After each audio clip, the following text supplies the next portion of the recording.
ನಮಸ್ತೆ ಎಲ್ಲರಿಗೂ. ಇವತ್ತು ಗುರುವಾರ.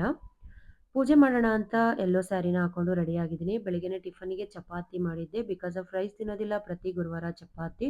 ಇದಕ್ಕೊಂದು ಕಾಂಬಿನೇಷನ್ ಮಿಕ್ಸ್ ತರಕಾರಿ ಪಲ್ಯ ಮಾಡಿದ್ದೆ ಇವತ್ತು. ಚಟ್ನಿ ಮಾಡಿದ್ದೆ ಇದ್ರ ಜೊತೆಗೆ.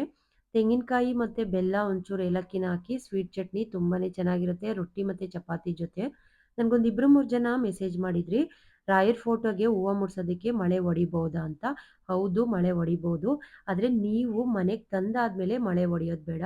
ನೀವು ಎಲ್ಲಿ ಫೋಟೋನ ಶಾಪ್ ಮಾಡ್ತೀರಾ, ಎಲ್ಲಿ ಅಂಗಡಿನಲ್ಲಿ ತಗೊಳ್ತೀರಲ್ಲ, ಅವ್ರ ಹತ್ರನೇ ಮೊಳೆನ ಹಾಕಿಸ್ಕೊಂಡು ಬಂದ್ಬಿಡಿ. ಯಾಕೆಂದ್ರೆ ಮಳೆ ಬೇಕೇ ಬೇಕು. ಹೂವ, ಹಾರಗಳೆಲ್ಲ ಮುಡ್ಸೋದಕ್ಕೆ ಮಳೆ ಬೇಕಲ್ವಾ? ಸೊ ಅವರೇ ಹಾಕ್ಕೊಟ್ರೆ ಒಳ್ಳೇದು. ನಾವು ತಂದು ರಾಯರ್ ಫೋಟೋಗೆ ಮಳೆ ಹೊಡಿಬಾರ್ದು. ಹಂಗಾಗಿ ಇದನ್ನ ನಾನು ಮೆಸೇಜ್ ಕೂಡ ಮಾಡಿದ್ದೀನಿ. ಸೊ ರಿಪ್ಲೈ ಕೂಡ ಪೂಜೆ ಎಲ್ಲ ಮುಗೀತು. ಪೂಜೆ ಎಲ್ಲ ಮುಗ್ದಾದ್ಮೇಲೆ ಬುಕ್‌ನ ಬರ್ದೆ. ಓಂ ಗುರು ರಾಘವೇಂದ್ರಾಯ ನಮಃ ಅಂತ ಬುಕ್‌ನ ಬರೆದು, ಗುರುಭ್ಯೋ ನಮಃ ಅಂತ ಹೇಳಿ ಇವತ್ತಿನ